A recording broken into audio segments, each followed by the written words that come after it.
Most physical therapists, we probably end up treating ourselves, right? We treat ourselves with whatever we have knowledge about. And so when I would feel pains in running, I would correct it on myself either after the run or during the run. I'd be able to think, okay, what am I doing? What's causing that? Let me fix that right now. And then I'd get out of pain. I love to educate people and share my knowledge with them. I want them to be able to run for as long as possible and not have to give it up because of a lack of strength or body mechanics and then say, well, I don't run because of this or that. Like, no, I want to be able to show you how you can do that and keep enjoying this just like I enjoy it. Christina Garcia-Ramirez is a doctor of physical therapy, orthopedic certified specialist, and co-owner of Elevated PT. Elevated PT is physical therapy that breaks the traditional model and comes to you. Dr. Garcia-Ramirez has worked with a variety of patients from Broadway dancers and professional athletes to post-op and vertigo, but considers her specialty to be in runners. She is here today to discuss common issues that degrade running performance, common injuries that runners experience, and of course, how to overcome these to become the best athlete you possibly can. If you enjoyed today's episode, please consider subscribing and telling your friends that you think could benefit from this information.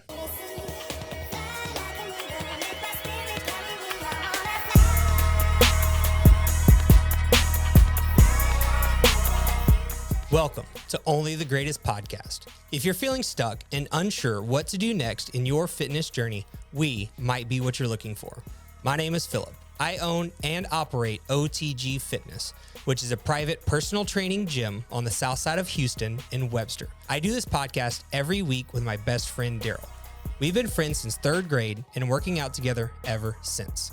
Also joining us today will be Sean. He's the one that makes this podcast not only sound great, but look good as well. Our goal here is to help Houston make its way up the ladder of health and fitness. So if you're in the Houston area and ready to become the greatest version of yourself, be sure to like and subscribe on your favorite podcast platform.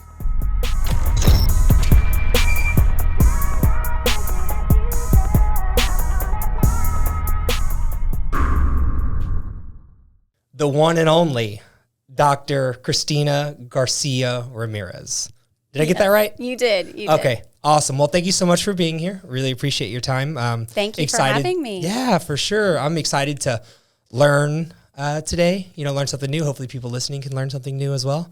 And you co-own Elevated PT with Dr.Burney. We named her Dr. B last week. I saw that. So she was on the episode last week. If you have not listened to that, make sure that you do that, especially if you're a golfer. Today, we're going to change it up a little bit and talk specifically about running.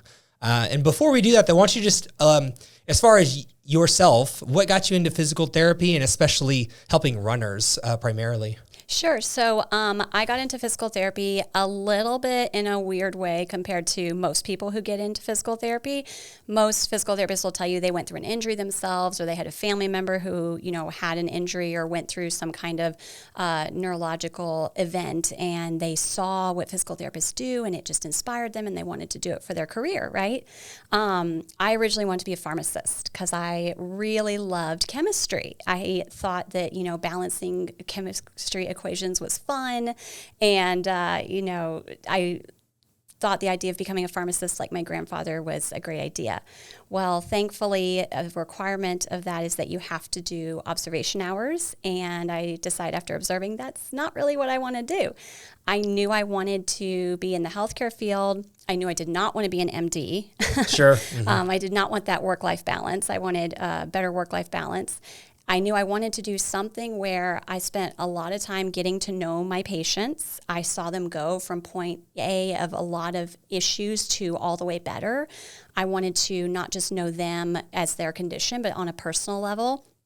And when I found out about physical therapy, it really checked all of the boxes that I get to spend so much time with my clients, getting to know them on a physical and personal level. I get to watch them go from a lot of pain to nothing.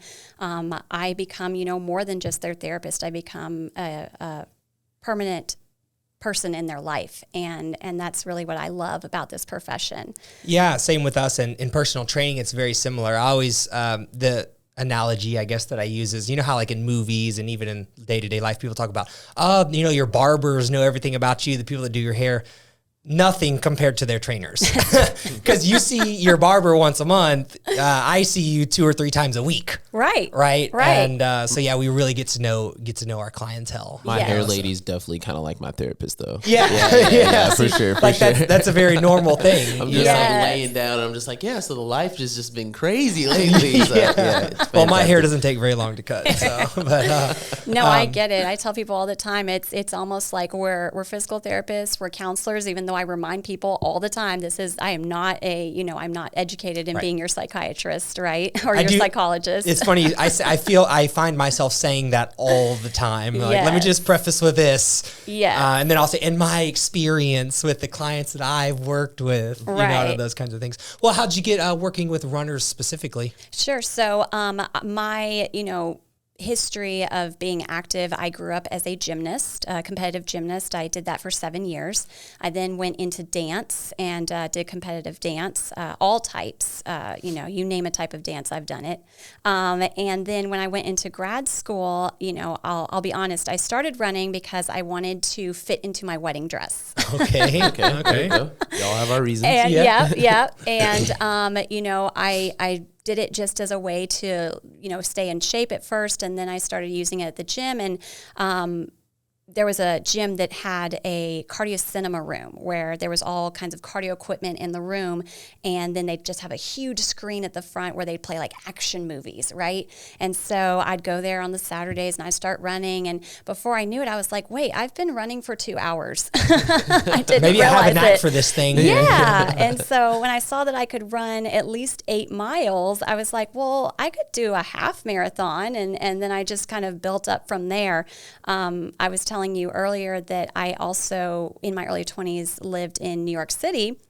So running was really fun in that area. I lived near the biggest park in Brooklyn, so I would go run there all the time and watch the seasons change and, people watch while I was running.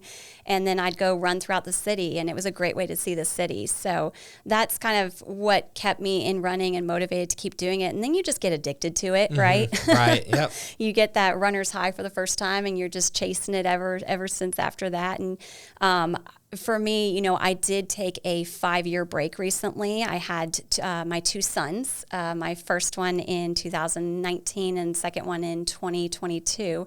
And so during that time, I was like, I cannot convince myself to wake up and run when I have not been sleeping through the night.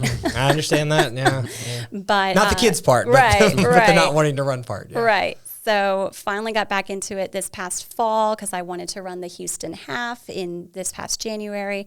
Got back into training, and it just felt so good to be running again. And during those 5 years, I don't know if you've experienced this as a runner, but when you don't run for a while, it's almost like your body itches. Like it's just like, I could really run right now. This would feel great if I could just release that tension. So it just feels great to be back into it. Especially when you walk outside and the weather is just so perfect. Like today. Today is one of those days. It's a really nice day, for sure. Today is one of those days. And I guess because you love running, it was very easy for you to get into the know or into the crowd with the physical therapy for runners. Is that right? Right. So, obviously, most physical therapists, we probably end up treating ourselves, right? Or most healthcare practitioners, we treat ourselves with whatever we have knowledge about. And so when I would feel pains in running, I would correct it on myself either after the run or during the run. I'd be able to think, okay, what am I doing? What's causing that? Let me fix that right now. And then I'd get out of pain. So I'm the kind of person that I love to educate people and share my knowledge with them. I want them to be able to run for as long as possible and not have to give it up because of a lack of strength or poor body mechanics, and then say, well, I don't run because of this or that. No, I want to be able to show you how you can do that and keep enjoying this just like I enjoy it. Yeah, that's awesome. And speaking of lack of strength or those examples maybe that you have, why don't we go ahead and start talking about some of the common things that, runners deal with that maybe degrades their performance, keeps them from being the best runner that they can be. If someone's listening to this, let's maybe name a couple of things that maybe they're dealing with, and then we can talk about how to overcome those. Yeah. So the biggest thing that I find, honestly, with patients of all kinds, not just runners, is a lot of times it is poor body mechanics that leads to pain and injury. If you are doing something repetitively and you're doing it with poor habits, of course it's going to lead to injury. I find that most people have the same compensations too. So oftentimes patients will be like, how did you know to look for that? And I'm like, well, because everyone else does it too. Same thing in strength training. Right. And so, we get good at catching those compensations. We get good at watching and noticing the small, minute details that tell us something about how someone might be injuring themselves. So body mechanics is a huge part of it. In addition to that, most runners don't realize that running is just we have different planes of motion, right? So there is your frontal plane, which is if you were dividing your body in half from front to back. There's a sagittal plane, which is if you were dividing your body from right to left, and there's a horizontal plane if you were dividing your body from top to bottom. And what people don't realize is that running is a very sagittal plane focused motion. There is no lateral movements really in running. And a lot of runners ignore strengthening those muscles because why would they? Until they start having pain. So that's another huge thing that I often work with people on is strengthening the muscles that are not being used all the time while you're running. Would you consider those like a supporting muscle group? Is that the kind of the terminology? I would say they are supporting for sure. It's supporting hip stability. Mm-hmm. It's supporting, giving you more power as you're running. I mean, there's so many advantages to adding in lateral strengthening whenever you are trying to prevent injury. One question I have, you mentioned the repetitive motion thing. I've heard people use this term repetitive motion injury. What exactly does that mean? Is that technical, or is that something that people just say? I've heard that a lot, and I've always, I've never really thought much about it. But now, as you mentioned, I'm like, what exactly does that mean? Yeah, that's a great question. So repetitive motion, even if it wasn't for runners, let's say an example for shoulder pain, right? If you today decided, hey, I don't like the white color of these walls, I'm going to paint these, lime green tomorrow. And you don't normally paint, right? That's not a motion that you do all the time. So this weekend you pull out the paint and you spend all weekend just moving your arm up and down, up and down, up and down. That's not a motion that your arm is used to doing that often. So when you first start, yeah, you'll be fine. You're not probably going to compensate that much, but as you keep going, you're going to get tired, and then you switch arms, and then you get tired with that one, you switch back, and with that fatigue, bad habits set in. Then that leads to poor body mechanics, then that leads to injury. So repetitive motion injury is nothing more. There's nothing about the motion itself. It's actually the fact that you're doing it so much, it starts to degrade over time. Correct. And then it causes an injury. Correct. So it's kind of like a blanket statement. Yes. Okay. It's a blanket statement because I was able to point out, shoulder runners, obviously they do repetitive motion because you're just doing the same thing over and over again.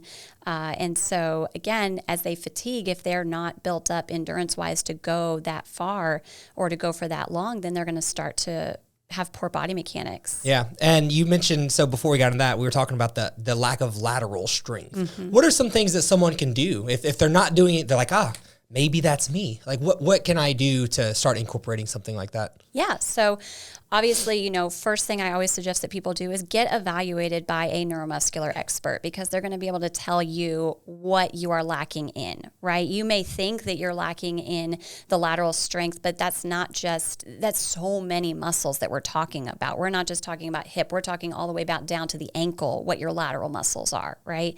And so I would definitely say get evaluated by a neuromuscular expert, which is a, doctor of physical therapy. And we're going to sit there and we're going to test those those muscles and compare them bilaterally, both sides, to see what your normal is and see what your not normal is.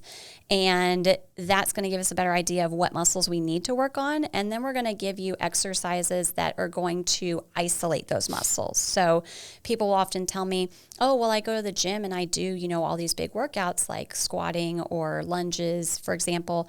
And well, one, those are examples of more sagittal plane movements, not lateral.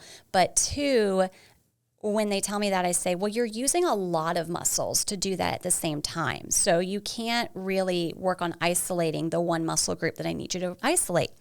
So we're going to start with a more basic exercise where the only muscle you are strengthening is the one that I want you to. And I'm going to put you in a position where you cannot cheat. You cannot compensate. And I'm going to teach you how it feels in your own body so that you catch yourself if you're compensating. So that's what I would suggest right away for people is go see, an expert who can tell you what you're lacking and give you the tools to start with. And then if you're a healthy person, then you don't necessarily need to keep up with, seeing that neuromuscular expert. You can just take the knowledge that you've learned and work on it on your own. Yeah, because as a runner or any specific sport, you have specific items that need to be broken down, and we need to figure those things out. Right. And again, you're saying that this is not something you need to continuously do. Right. So, I know in the podcast with, Dr. B, Cameron, she, mentioned that, we're really trying to educate people that physical therapy isn't just for when you're injured, right? So even if you're a runner and you're not necessarily experiencing pain now, but a lot of your buddies that do, and you don't want that to happen to you, you're training for a big race coming up. You don't want to risk the fact that you get injured and now you can't run that race, right? So reaching out to a physical therapist and saying, look, I want to know what am I lacking, what's imbalanced, what can I work on here so that I prevent injury. That is going to be the best defense for injury, is being proactive about it and reaching out first and saying, I'm not hurting right now, but I want to know, am I even? Can you watch me run? Can you see if my body mechanics look good? Can I send you a video of me running and you can watch that as well? When I am having pain, those kind of things would be the first step. Okay, awesome. And the next kind of point that we have here is speaking of mobility. So we talked about imbalances on any particular plane can happen, right? Right. And then what is one big mobility thing that you see a lot of in runners, one big mobility issue, whether maybe someone knows it, maybe they know they have this issue, maybe they don't know they have this issue. What's kind of like a big one for the runners specifically?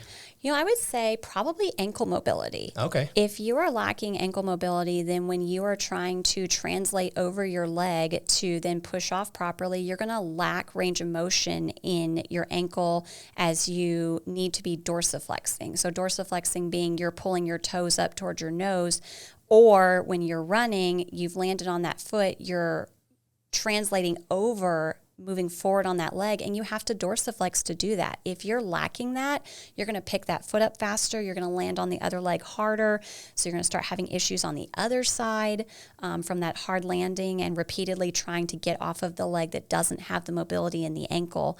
Working on that mobility can make a huge change in not just that one side, but the other side too. What's really going to stand out to someone if they have poor ankle mobility? What's going to be the first thing to hurt, I guess? I would say potentially the opposite hip from landing on that opposite leg so hard and so fast repeatedly. Often the hip will then take the brunt of that shock. And again, if you're lacking strength in your lateral plane, that frontal plane of motion, then you're going to allow that hip to collapse as you land harder on that leg, and you're going to start having opposite hip pain. Maybe they'll experience some pain in the front of the ankle that's lacking the mobility. So that's another symptom that we'll notice, but most likely I'll notice that their opposite hip is hurting them. It's interesting how all these things work together. Yes. The strength of the different planes, the ankle to the hip, because if I'm a runner and I'm feeling my hip hurting, well, what am I going to do? I'm going to go stretch my hip.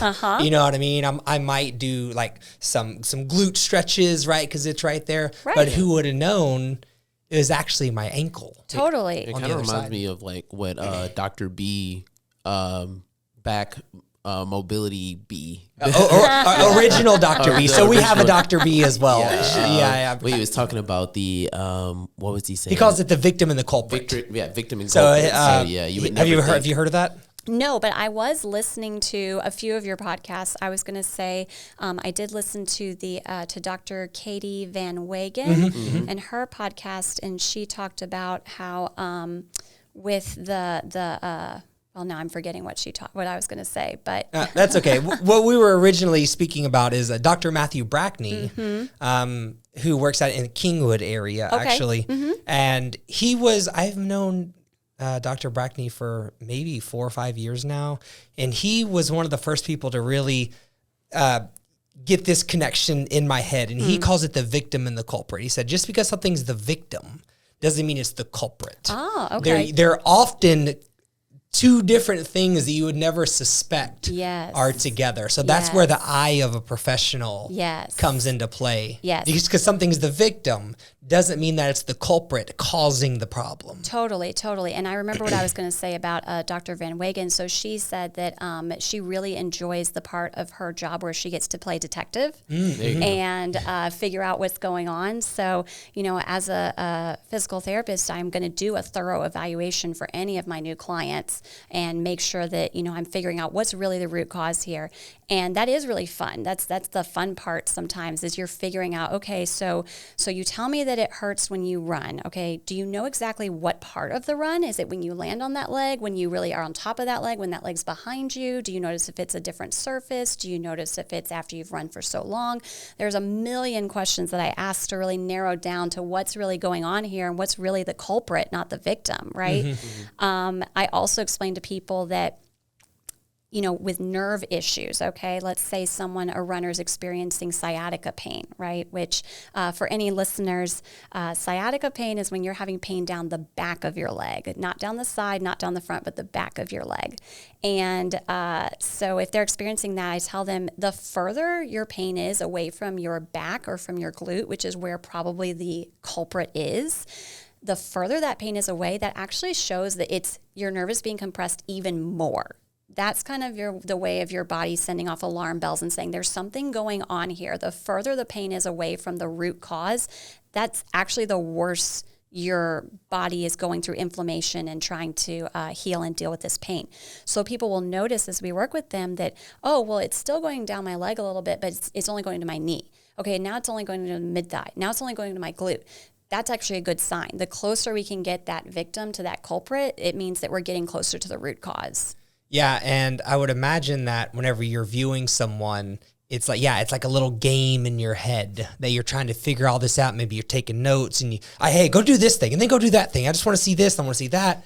And I'm sure it is very much a fun game. I just imagine you looking like Dick Tracy. You have like a big old magnifying glass and like a corn pipe. Just I should get a corn pipe. Yeah. My grandpa, the pharmacist, he always had one. Oh, there you go. Perfect. Yeah. You're just like puffing your corn pipe like as you're just like looking over, evaluating someone's muscles. There you go. Yes, but since we know tobacco is bad, now maybe a bubble coming out. Yeah, there we go. Yeah, I do a SpongeBob style. We're going to show a SpongeBob pipe. Ankle mobility. So here's what causes it, often the hip, maybe the ankle itself. Right. Someone's experiencing this. What's something they can do to improve that ankle mobility? Yeah. So again, after you consult your physical therapist and you're like, okay, help me figure out what's going on here. I'm having pain in that hip. Okay, well, when are you having that pain? Tell me about it. Have you ever had an injury before? That all tells us things. Oh, okay, well, after I'm looking at you and after looking at you run, I think it's your opposite ankle. So here's a strategy that you can do. One of my favorite ones is if you've got a belt at home, okay, just a regular belt, all right, you put the injured ankle up on a chair. All right, you're going to take that belt, you're going to wrap it around the front of your ankle as low as you can get it over the front of your ankle. All right, if you think about the fact that your ankle is made up of the end of your tibia, your fibula, and the top of your talus, you want to get it over your talus, that bone that's lower than your ankle bones. Okay, so you've got it across there. You're going to pull back on that belt while you lunge forward and you let your knee pass your ankle. Okay, you're basically forcing yourself into dorsiflexion. When you're pulling back on that belt, you're assisting yourself into dorsiflexion. You're moving that talus out of the way so your tibia and your fibula can translate forward. So doing that repeatedly, you're probably not going to like it at first. It's probably not going to go as far as you want it to, but the more consistent you are with it, the more you work on it, the better you'll get. Is it like sets and reps that you're doing here? Is it time? Typically, I tell people, let's do it 20 times and let's hold for 5 seconds whenever you're doing it. The goal of that is just to get more flexibility in your ankles. So if you've got time and it feels really good, do more than 20. You're not going to hurt yourself by doing that. But if, you want me to tell you like exactly what to do, I'm going to tell you do it 20 times, hold 5 seconds each time, and then do it twice a day. I always tell folks, if you're working on an injury, you should be focusing your exercises on that every single day, multiple times a day, because the more you do that, the faster you're going to get better, right? It's kind of like if you went on a diet, your personal trainer said, okay, I want you to, add in this supplement, or I want you to like make this change in your diet.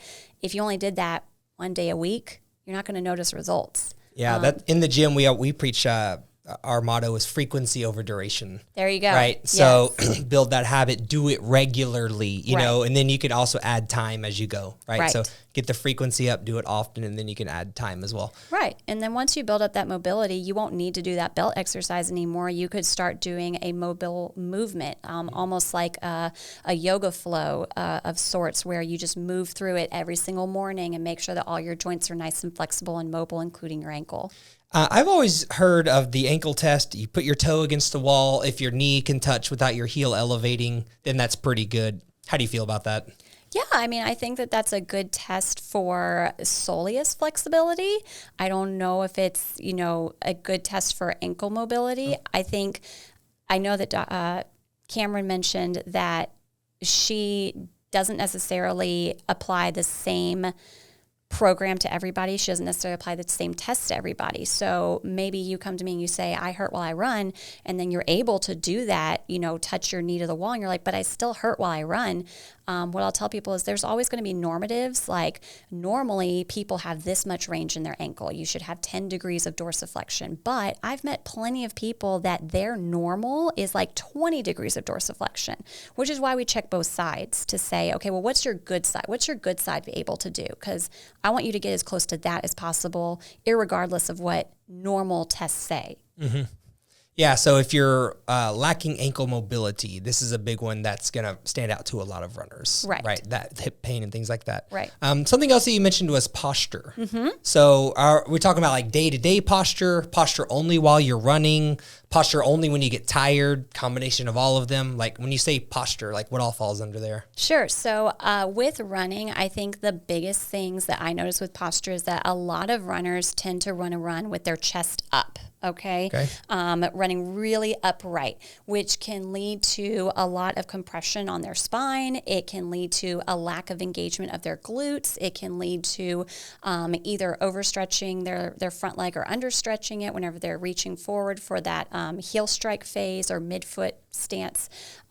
So when I'm thinking posture with running, typically I'm educating people on how to keep their core engaged, which is going to cause them to be leaning a little bit forward, okay, versus running super upright. They're going to end up leaning a little bit forward. Not so much that you're slouching, but enough that you're engaging your core and you can keep it engaged. So that's going to lengthen your spine. There goes your back pain. It's gone, right? Mm-hmm. That's going to put you in a position where your glutes can engage easier. There goes your knee pain. It's gone. Then you're going to improve your stride and where you land. There goes your hamstring pain. It's gone. So posture can play a big part in that. Now, everyday life, of course, posture plays a big part in that too. I'm always educating people on how to use their core and posture while they're just standing washing the dishes, right? I know that Cameron mentioned in her podcast that she works with people on pelvic tilts, right, for golf. And I work with people for pelvic tilts on running or everyday activities. And I want you to be able to do it not just laying down, like she said she starts people off with, and I always start them off that way too, but then we progress to, can you do it in sitting? Can you do it in standing? Can you do it while you run? Can you hold it while you run? There's different progressions to each of those, and as you can do each one easier, then it all becomes very natural to you and you don't have to think about it as much. I've been working on my core strength and pelvic tilt for a long time because, like I said, I was a gymnast growing up. So I have the gymnast back where I'm like, arched back because I'm, doing this all the time, right? And so I had to be much more cognizant about engaging my core and making sure I wasn't standing with an arched back so I wouldn't have pain with just standing. And now that I've been working on that for so long, the other day I told somebody I was, bouncing on a trampoline with my son. And I thought about it because I'm always thinking about what's my body doing right now so I can then educate my patients better on, well, this is how it feels in my body. And I was thinking about it. I was like, my core's engaged right now. I wasn't even thinking about that. Like I just naturally did it because I'm used to doing it now. Yeah, and I find that same experience in the gym when it comes to lifting weights. What I tell people is like when people come in, they struggle with posture, and we're talking about posture during weightlifting, and I'm constantly reminding them when they're getting constantly. But what you notice is that it starts to taper off. And so like I remind people that over time, this will become second nature. Especially like if we think about like a deadlift, for example, and what I'll tell them is, yeah, right now we're in the gym and you're deadlifting using a kettlebell. Well, I don't care if you drop your keys on the ground.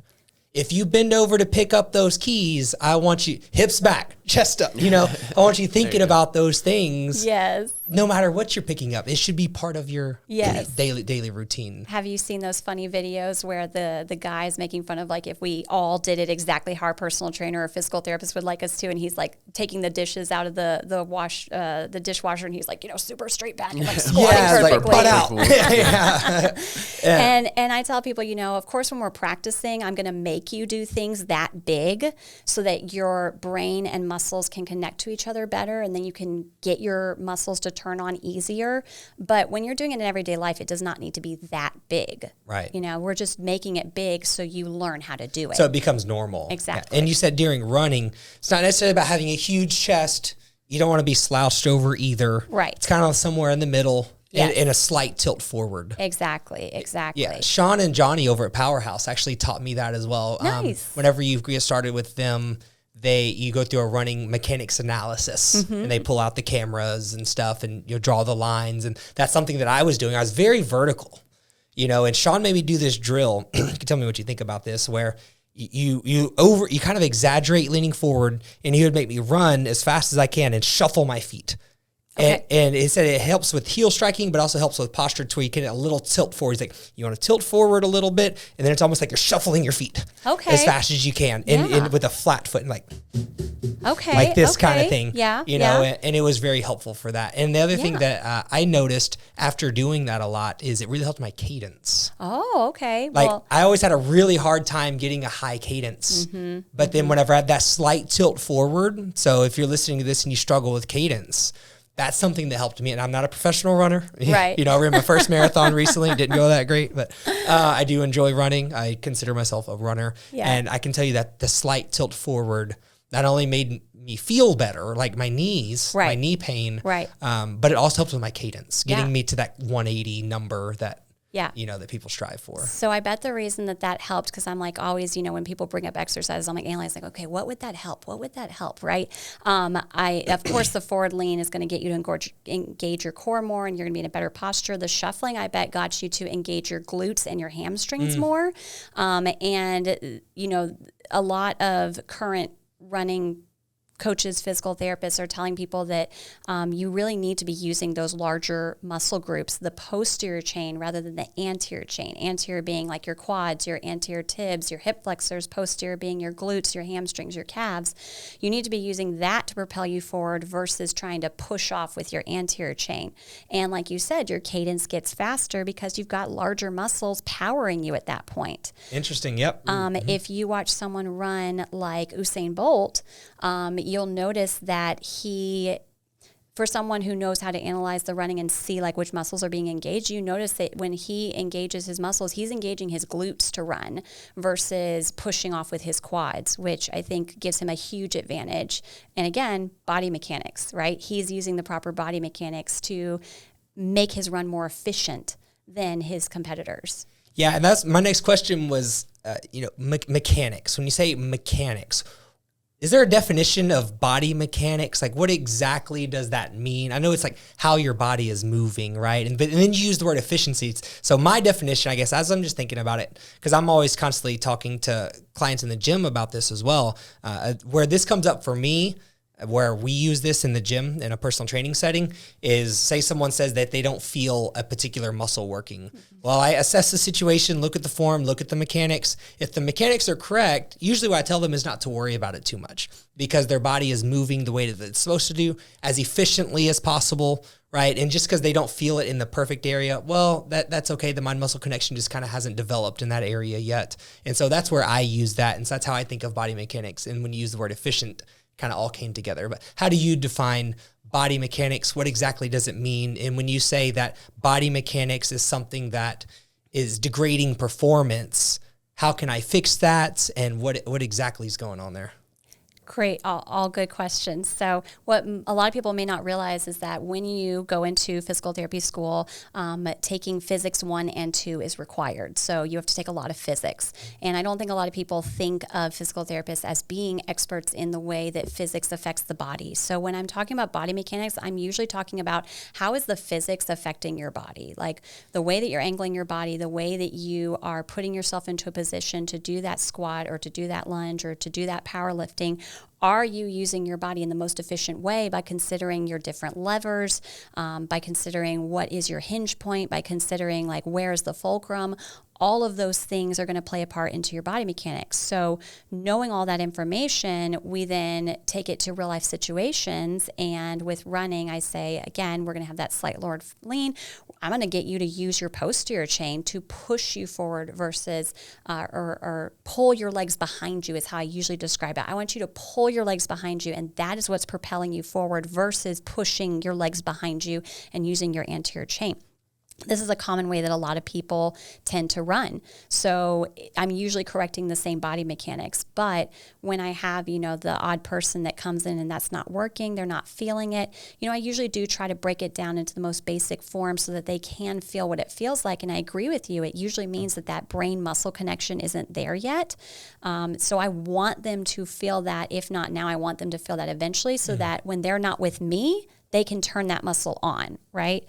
My goal is always to make you as independent as possible, to send you back to what you were doing before. If you were working out at OTG, then I want you to go back to working out at OTG, and I want you to not need me after I have basically transplanted my knowledge from my head into your head.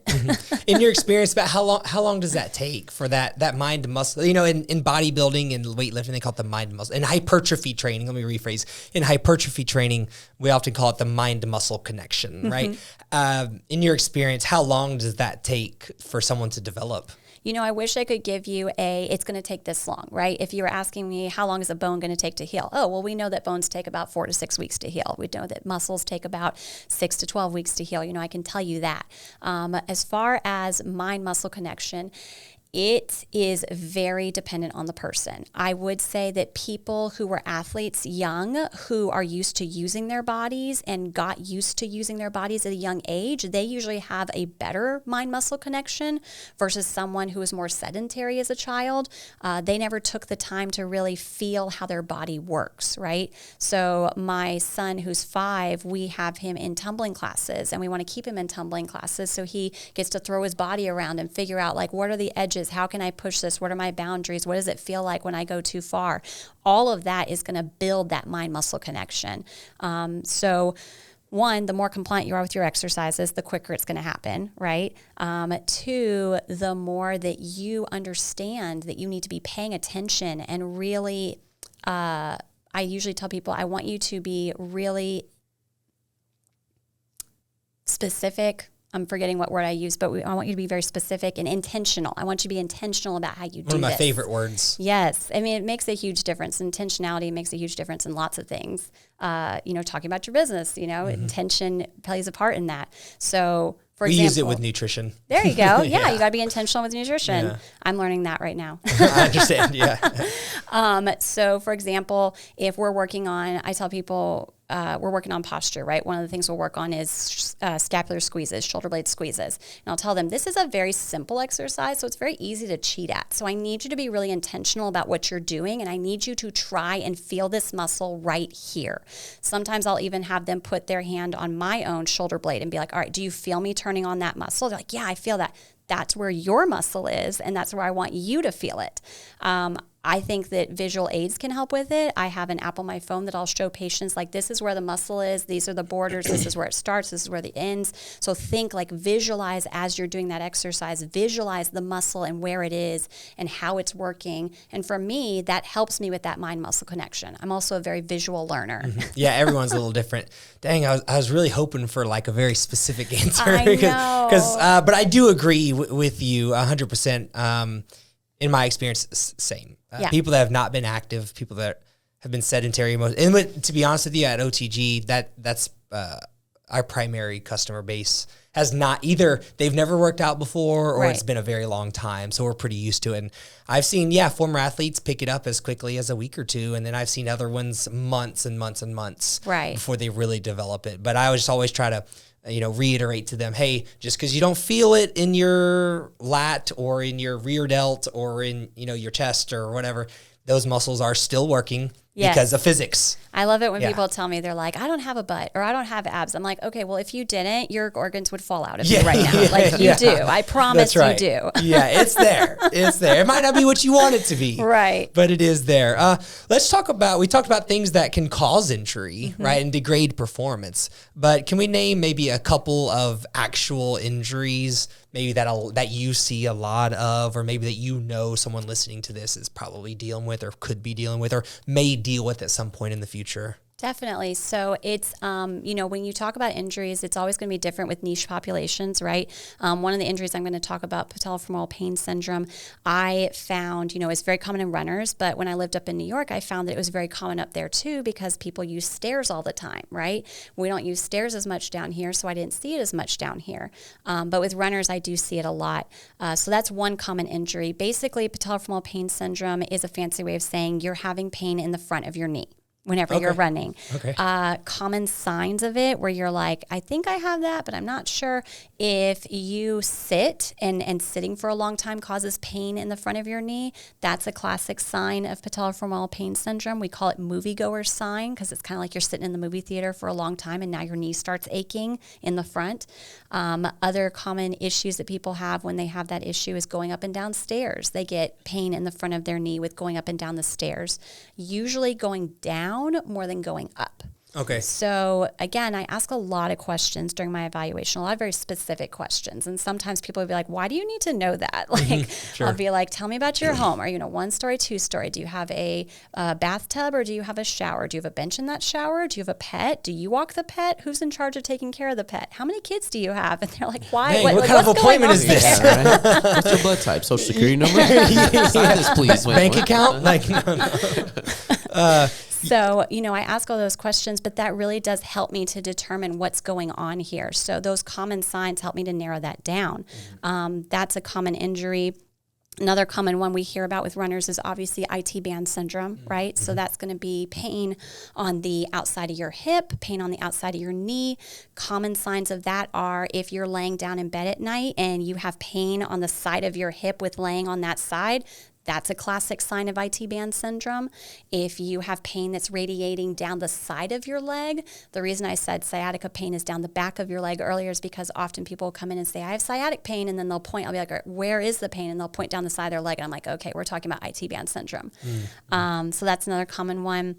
One other, because I know I could name off a million. But let's go one more, and then I want to wrap back around to each one. One last really common one is posterior tibialis tendinitis. So that is if you are running, or if, let's say, you have plantar fasciitis, it often goes hand in hand with that. And you have pain under your arch of your foot, and then pain going up the inside of your lower leg.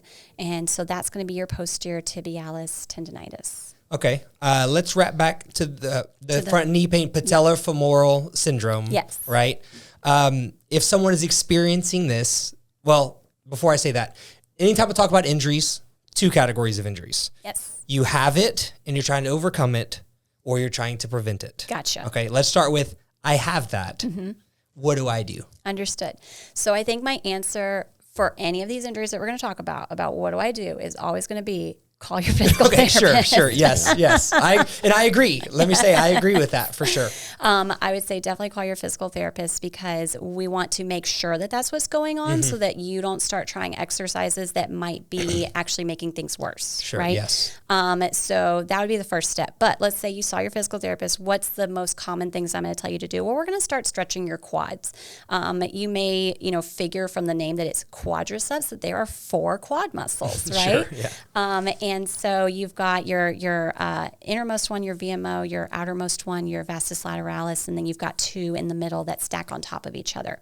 When you have an imbalance in those muscles, in your quad muscles, what can happen is that your kneecap is supposed to run straight up and down. When you contract your quads, it's supposed to run straight up and down. If you've got, typically it's the outer quad that's overworking.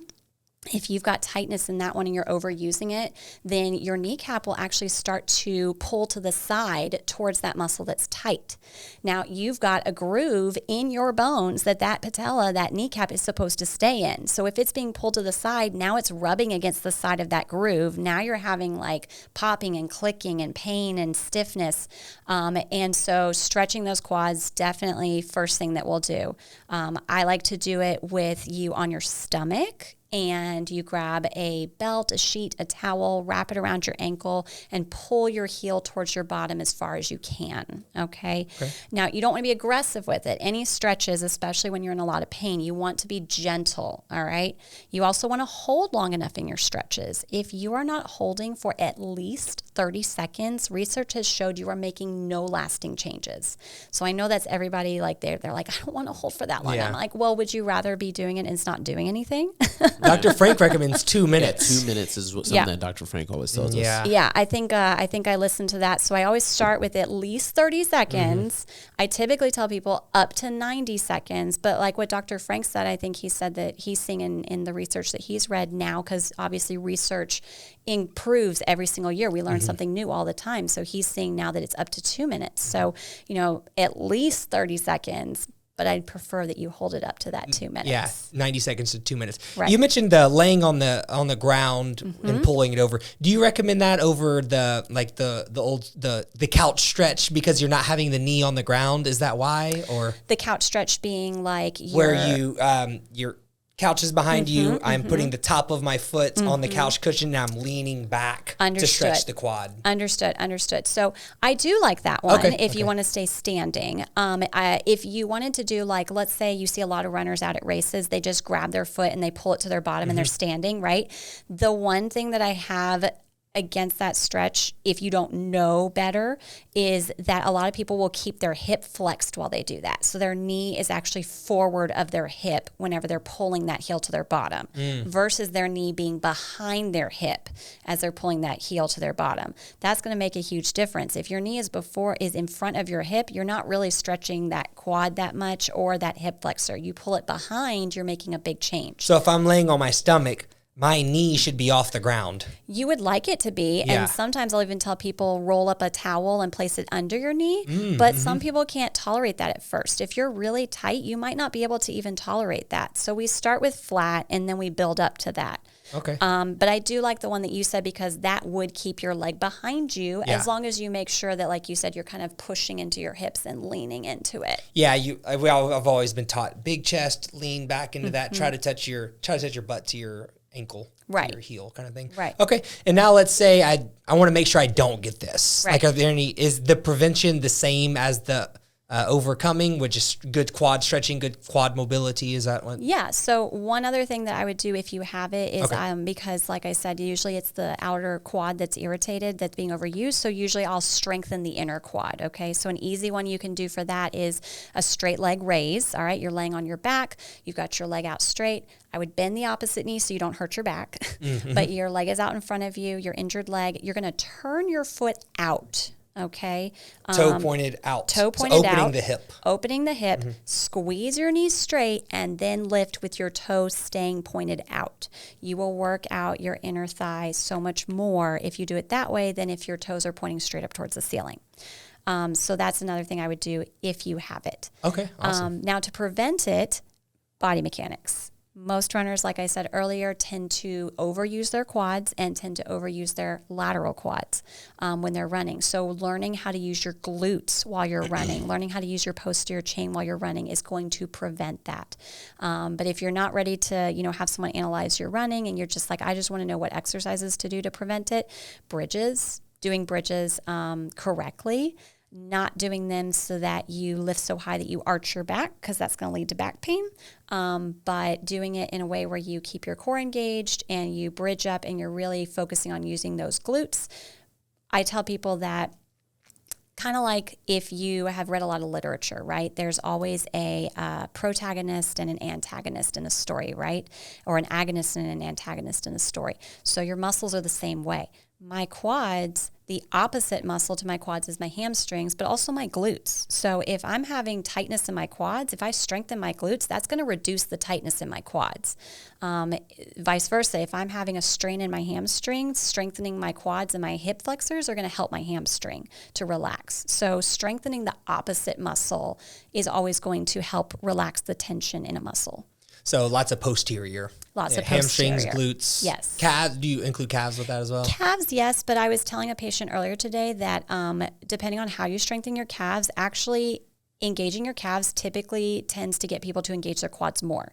The calves and the quads tend to work together, whereas the glutes and the hamstrings tend to work together. Yeah, it's very difficult to flex the calves without getting some quad engagement. Right. Right. Yeah. Right. Okay. Awesome. The second one that you mentioned was IT band syndrome. Is that accurate? So can you just quick and dirty what it is, and then let's talk about how to overcome it if you have this, and then how to prevent it.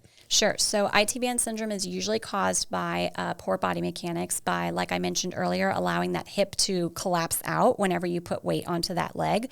So if you imagine that that's happening repeatedly, like those repeated injuries, your body can handle it for a little bit, but then after you've been doing it for a while, it's like, I'm tired of this. I don't like this anymore. And then it'll start to cause you pain, to tell you like, hey, something's going on here and you need to do something about it. Now, I know you said quick and dirty, so I'll keep it quick. But I will say that IT band syndrome is kind of a highly controversial topic in the physical therapy world, because some people will say that the IT band itself cannot stretch, does not have any ability to stretch. So why are we doing IT band stretches, or why are we calling it like IT band syndrome? For me, I take the route of, I'm going to still have you stretch, because underneath your IT band are your lateral quads and your lateral hamstrings. So even if I'm not technically stretching your IT band, I'm at least stretching those. Right? Yeah. I've seen, not necessarily this specifically, but there are a lot of things that have these debates within them.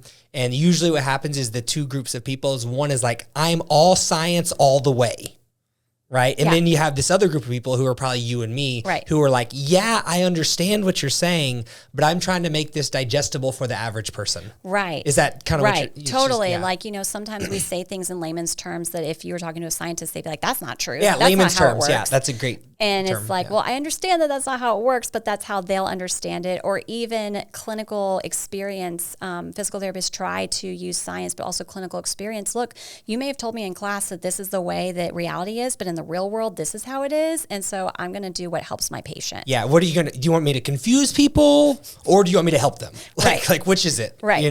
So with IT band syndrome, like I said, it's typically that the hip is collapsing and you're not using those lateral glute muscles to stabilize your hip.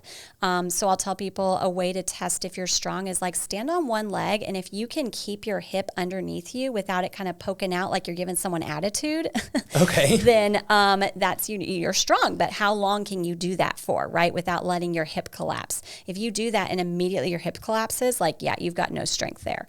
And so when you're running, I always work with people on being able to engage that muscle at the right time in the run.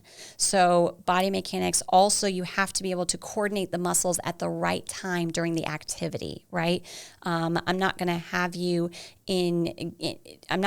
engaging those lateral glutes whenever that leg is up in the air and you're not even weight bearing on it. But I am going to have you do it while you're weight bearing on it. And at this moment, as soon as you hit your foot on the ground, I want you squeezing those glutes.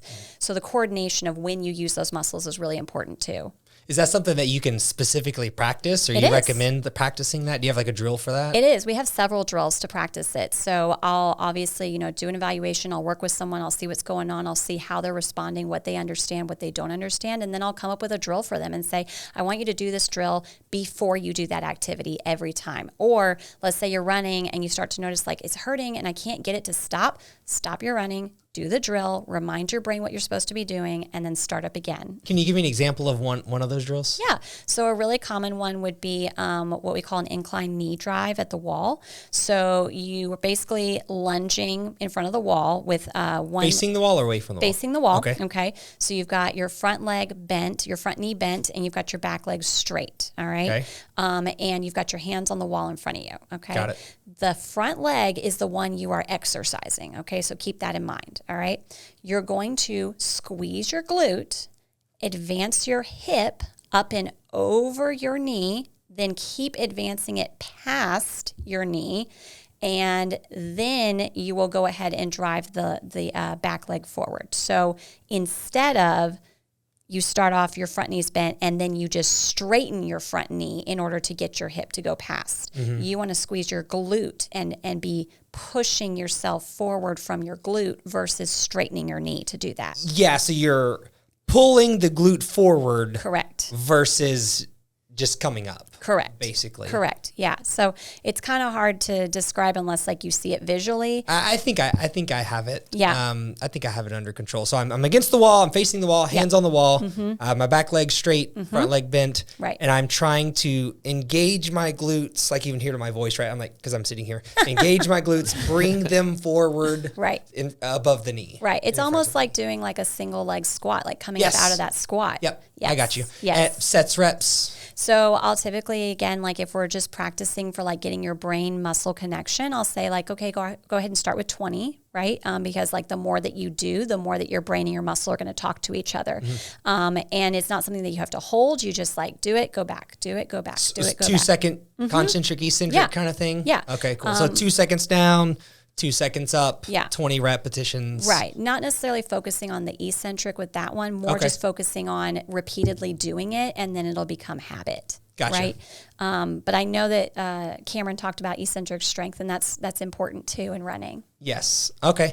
And this is a great drill, whether you have IT band, or you want to. It's good if you want to prevent it. It's great for either one. Correct. Right? It could prevent IT band. It could prevent that patellofemoral pain syndrome we talked about. Wouldn't necessarily help with the posterior tibialis tendinitis, but it would help with the other two. Okay. Well, let's talk about that then. Remind us what it is, and then what are we going to do if we have it, and what are we going to do to prevent it? So posterior tibialis tendinitis is again that pain that you have in your arch whenever you're running, and it goes up like the inside of your lower leg. So what that is that your posterior tibial muscle, it actually is one of the supporters of your arch. So a lot of runners, when they run, let's talk about eccentric strength, when they land, they just let that arch collapse and there's no control over it. So as they land, it's just like arch collapse, arch collapse, arch collapse.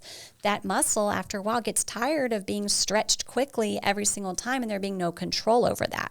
So in the early stages, I'm probably going to do a lot of manual therapy to release the tension with that.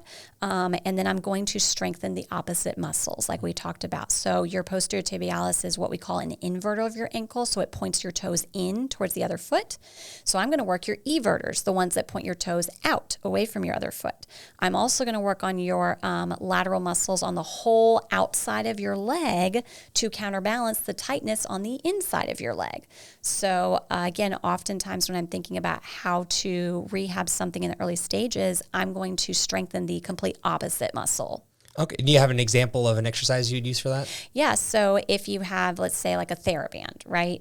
You can go ahead and tie it around both feet. Okay. You're sitting with your legs out in front of you, and you can work on pushing both feet out at the same time, but just from the ankle. Okay. Not the hip. Not the hip, not rotating your hip out, not pushing your whole leg out, just the ankle. Your feet are pushing out at the same time. And since the band is wrapped around both feet, you're resisting yourself. Mm-hmm. And is it okay to like let my ankles be touching each other and then push away? Yeah, that's totally okay to have the ankles touching each other. But again, you just want to make sure that you're not then turning your whole leg out to do it, that you're making sure that it's just coming from the ankle. Couple sets of like, I'm imagine high repetitions here, right? Probably starting with 2 sets of 10, see how you do, okay? And if 2 sets of 10, you're like, that was pretty easy, then you could do a third set. Now, I always say the caveat of you have to do it correctly. Right, yeah. Uh-huh. You have to be able to do 2 sets of 10 correctly. And if you can do that, then you can add another set of 10. And then if you can do 3 sets of 10, then why don't we bump it up to 2 sets of 15? Let's try 3 sets of 15. If you can do 3 sets of 15 all the way through, you don't have to take a break, then we're ready to increase the resistance. But really, resistance-wise with something like that, you should need a break after 10. Mm-hmm. If you're not needing a break after 10, you're probably not giving yourself enough resistance. Okay. So starting with those 2 sets of 10 because you need that break. Yeah, and this is something you can do daily, right? Correct. Twice a day, maybe? Twice a day again, yeah. Mm-hmm. When you're trying to rehab an actual injury, you should be doing those exercises every single day, twice a day, so you can get better as fast as possible. And is this something that you can do even if you don't have this issue? Yeah, totally. Because again, posterior tibialis tendinitis is a very common injury in runners. So that's an easy one to do to avoid that. Also, foot intrinsic muscle strengthening is really good because it's going to help support your arch so that the posterior tibialis doesn't have to do all the work. Can you give me an example of that? Sure. So I'm going to tell you a really easy one to describe, but a hard one to do. Okay. So anyone listening, do not be discouraged when you first try this. It's going to be hard. It was hard for me too. I've been working on it for a long time. And when I show people, it's funny because I usually show them with my right foot. So when I show them with my left foot, it's like obviously much weaker and harder for me. Mm-hmm. Sure. So I got to work on my left more. But anywho, so let's say I've got my hand on the table to show you. Let's say that my thumb is my big toe and my 4 fingers are my little toes, right? I'm going to work on lifting my big toe while keeping my 4 toes down. And then I'm going to work on dropping my big toe and lifting my 4 toes up. So you're working on alternating lifting those. Now, when one of those is down, okay, let's say your big toe's up and your 4 toes are down, you do not want to crunch and curl your toes to keep them down. You want them flat. Mm-hmm. Same with your big toe. When your big toe is down and your 4 toes are up, you do not want to be crunching that big toe to keep it down. You want it flat. Again, that's very hard to do at first. Just keep trying because even the act of trying is building that brain muscle connection. Yeah, I was just thinking that. I bet it's kind of tough. I'm trying to do it. Yeah, I'm trying to do it in my shoe. Yeah, that's pretty hard. And I'm just thinking, even the act of doing it is building your mind muscle connection. And that's like something else with when we're in the gym is like, do it more often, right? And you will get better at it, even though it takes a lot of time. Yes. And I love that's why, on your podcast that you talked about your programming, I love that y'all push for like 30 minutes 4 times a week versus like an hour twice a week. Because like you said, the more you do it, the more that your body learns how to do it correctly, the more that you are not doing something explosive and then like resting for a couple of days. You're just making it part of your daily routine, and then you just stay at a good level of health versus like up and down, up and down. Yeah, sustainable improvements over long periods of time. Right. Yeah, right. For sure. Frequency over duration. Mm-hmm. Okay, awesome. Amazing information stuff. That a lot of these questions are based upon even myself, right? Yes. I kind of wanted to know. Yes. Last kind of topic that I wanted to cover, and this is very much more of a question for me, and I hope everyone listening learns something also. Something I really struggled with. I've been running for about a year and a half now, And as I really increased, in the beginning, it was just like, running, and I wasn't really worried about my performance or anything. I was just running because I wanted to run longer. I wasn't paying attention to heart rate, wasn't paying attention to speed, cadence, any of that stuff. Mm-hmm. Then I decided that I wanted to try to run a marathon, right? So I hired a coach, worked with the coach, and even though my marathon didn't go great, I was very proud of myself. What do you mean by it didn't go great? I finished, but I didn't reach my goal. Oh, so I'm going to do another one. Yeah. But something that I really struggled with, and I'm wondering if this was my main problem, when we're talking about protocols and running specific workouts, I really found myself struggling with the volume of running compared to volume of strength training. Mm-hmm. So I was curious to get your input on that. And I'm thinking that a lot of people listening to this might kind of with that too. Everybody knows that if you run, you should lift. And if you lift, you probably should do some running also, even if you don't want to do it competitively. But let's say I am a competitive runner, and I consider myself a lifter first. I'm a runner, just started a little later in my life career. Yeah. How do I balance those things? What's optimal? What's too much of either one? Off-season preparation for the race especially is what I'm talking about here. Like those last 6 to 10 weeks going into the race, like what should I be thinking about protocol wise when it comes to the balance between and obviously lower body, especially, Right. Cause sometimes I get out there after, and my legs just feel like concrete. Yeah. And then other times felt fine. And I could never figure out why. Yeah. Right. So just curious your input. What do you think about the protocol between strength training and running? Totally. So I love that, you set such a high goal for yourself for your first marathon. My first marathon, my goals were finish the marathon, don't poop myself. That's a good goal. It's a great goal. Yeah. It's like a daily goal for me. Yeah,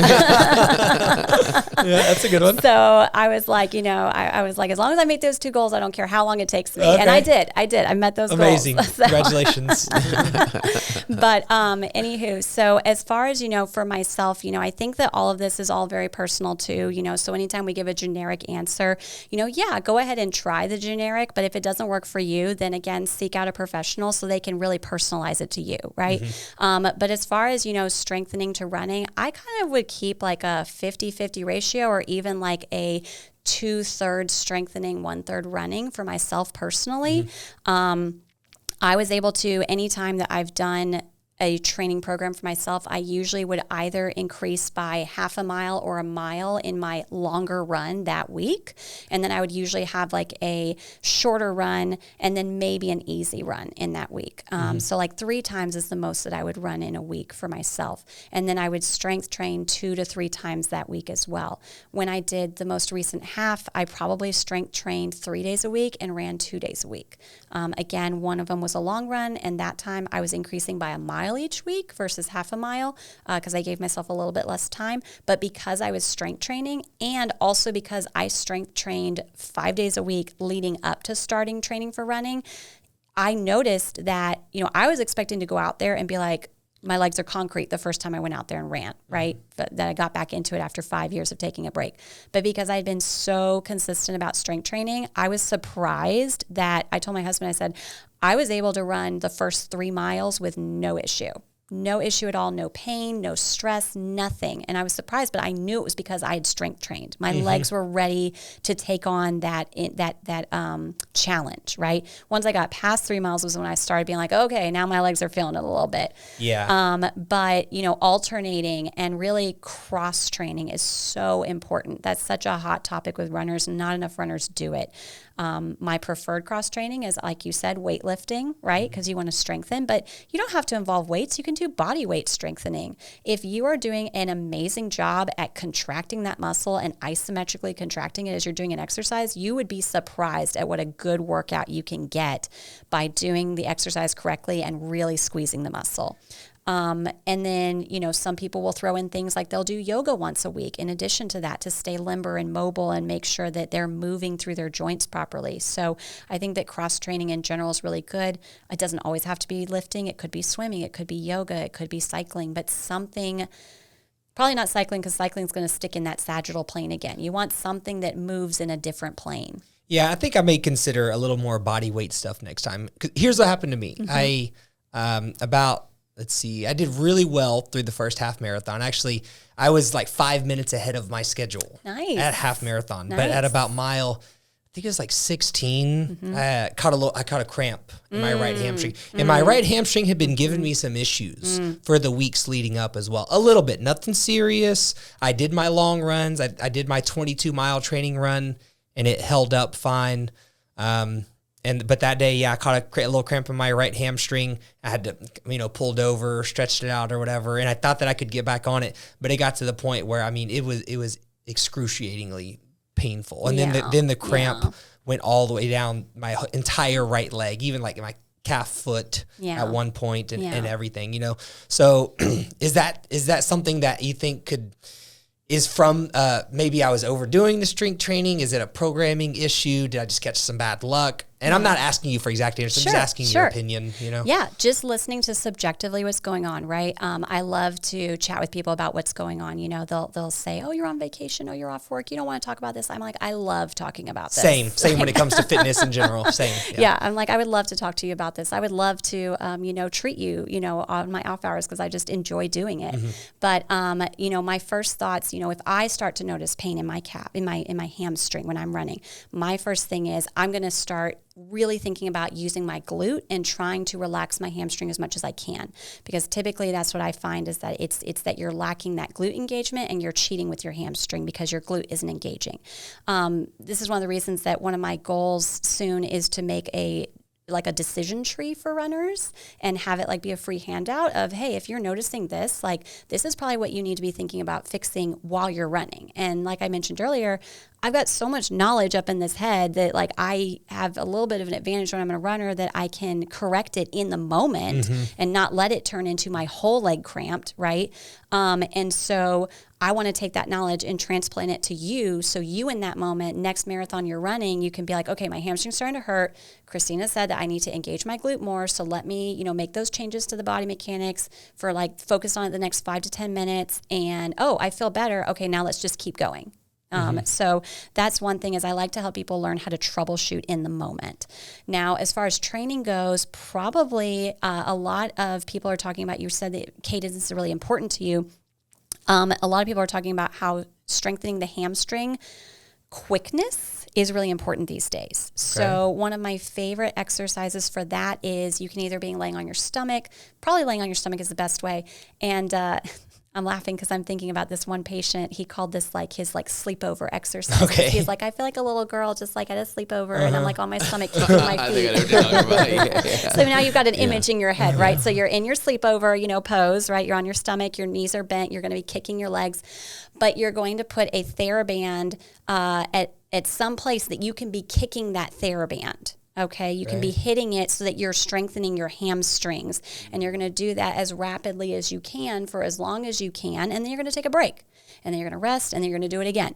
And you're going to do that, 2 to 3 times. Don't do it for sets or reps. Do it for a time for as much as you can, and then build that up. Do it for longer periods of time. But they're finding that if you can work on your hamstring quickness, 1, that helps with your cadence, and 2, that could probably help with you not having as much hamstring cramping. Interesting. So I'm tying the band to a stationary situation, and then I'm laying out and I'm wrapping the band around the back of my ankles. Not around the back of your ankles. So it's almost like a imagine gate it. Almost. And yes. It's hitting it like that, and you're bouncing off of it. You tie it around let's say a Smith machine, right? You tie it around the legs of a Smith machine. You've got your legs on one side. So you're not connected to the band in any way. You're not connected to the band in any way. I understand. You are just kicking the band. I've seen something similar to that. And it was you set a medicine ball or the medicine ball under you on a bench, and you lift yourself up, and then you just kind of kick into it, and that should help with it was just the only thing that would be the issue is the lifting of the body, and then eventually you're more worried about that. So I might actually give something like that. So in my mind, as I'm doing that, am I thinking about trying to get back to the band as quickly as possible? Yes. Gotcha. Yes, you're thinking about trying to get back to the band as quickly as possible, and you're only doing it for as long as you can tolerate, right? Okay. So you're not going to do it to the point that you start cramping. You're going to do it until you start fatiguing, and then you're say, okay, all right, take a rest. All right, I'll do it again. And then you're going to slowly build up how long you can do that for. Gotcha. Yeah. Okay, awesome. Well, amazing information. Do you think there's anything we missed before we kind of wrap this up?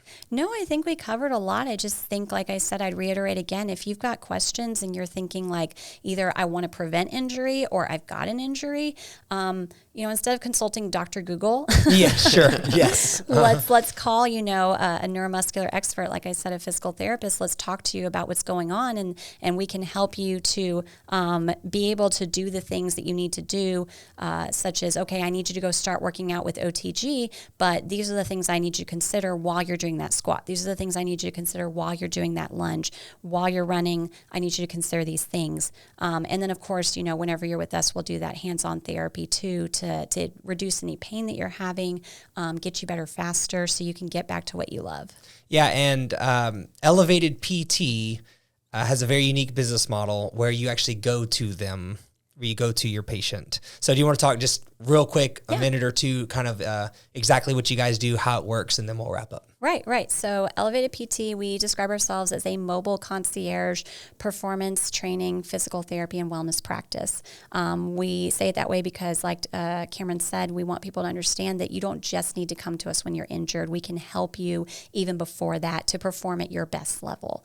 But we come to you, whatever location you want us to come to you, whether that's at your home, your office, your gym, the golf course, the running track, the tennis court, wherever you would like us to come meet you, because we are movement analysis experts. So we want to see you do the thing that is causing you issues, whether that's I can't get out of my favorite chair at home, or when I run on this track after this long, it starts to hurt, or when I play tennis and I do this certain swing, it hurts. We want to see you do it in the environment because that makes a big difference in making you better faster. So we come to you. We're consistent with what therapist you're working with. It's either me or Dr. Cameron, and we don't switch it up on you. We really keep you with the same person so we can make sure that we're progressing you according to our plan, right? And then we're finding with this model where we are consistent, we come to you and we've got our attention on you for the entire session. We are not distracted by, I've got 2 or 3 other patients here at the same time. No, my attention is 100% on you. We're finding we're getting people better in less than half the time it took us at a traditional clinic.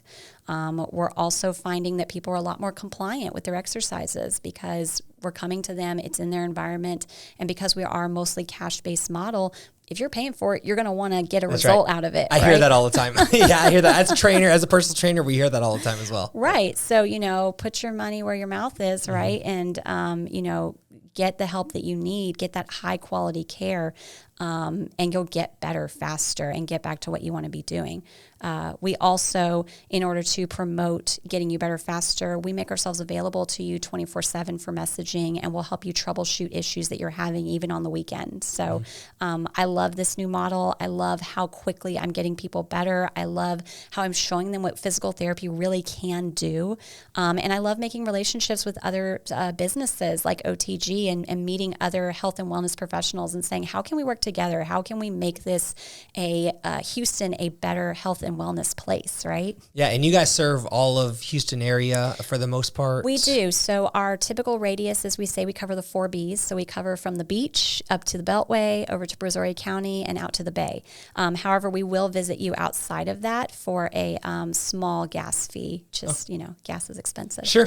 Yeah, gotcha. Okay, awesome. Well, how can people get a hold of you? So we are very active on social media. Please like, follow, share our content, comment on our content. Let us know what you'd like to know because we really enjoy putting that out. We're on all the social medias, Facebook, Instagram, TikTok, what else? YouTube. We have a YouTube channel, and our handle for all of that is Elevated PT Wellness. Our phone number is 281-205-3643. And our email is elevatedptwellness@gmail.com. So pretty much Elevated PT Wellness for most things. Okay, that's awesome. Also our website. Yeah, so whether you're in pain or you just want to optimize, make sure you reach out to the doctors over here and they'll get you taken care of. Please, if this information today helped you in any way or you know a runner that could use some help, share this episode with them. Our goal is to help Houston make its way up the ladder of health and fitness, and that's all we want to do here. Before we wrap up, I did have 2 questions. Yes. I'm also a pretty early runner. Yeah. I didn't run before, and I've been running for about a year now. started with 5Ks, went up to 10Ks, tried to do a half marathon and failed miserably. Wasn't a great idea. Wasn't good. But hey, you know, I'm kind of, as long as you didn't poop yourself, you did Yeah, not that's fail. right. I didn't poop myself. I felt like I wanted to, but I don't know. It was just my body was feeling all kind of things around like mile 10. So I know that shoes are very, very important for, you know, getting the best performance that you possibly can. When it comes to your daily wear, how do you feel about barefoot, wide toe box shoes for runners? So you said on your daily, just like you're just walking around Yeah, daily? just kind of like what you're walking. I just feel like I've been seeing like Vivo Barefoot is a pretty popular one, but I just see a lot of barefoot shoes, and I'm like, man, is it really like worth the buy in your regular daily commute as far as what you wear just walking around? So, you know, I think that it probably has less to do with the shoes and more to do with the barefoot design probably encourages you to use your foot intrinsics more. So, for example, like in my house, we have concrete floors, okay? So I can't walk barefoot on them for very long without starting to have foot pain. But if I engage my foot intrinsics on purpose while I'm walking, I'm completely comfortable. So when you've got less support in your shoes, you're probably going to be encouraged to use more of those foot intrinsics. You know, if anybody's confused, or like, well, how would I do that while I'm walking? I describe it as, think of your foot as like a tripod, okay? So the ball of the foot under your big toe, the ball of the foot under your pinky toe, and your heel. You want to try and engage those 3 points equally on the ground at all times as you're walking. An easy way to do that is to try and like spread your toes as you're walking and then like keep them spread. So you're actively using your muscles while you're standing and walking. And that's really what's going to make the biggest difference in foot pain or really in just building up endurance for running, because foot intrinsic strength is really important for running too. Okay. And then my next question, I guess kind of to go with that, is something that I've implemented in like my training going this time around. I was like, okay, I'm going to have 2 full body days and 1 mobility day.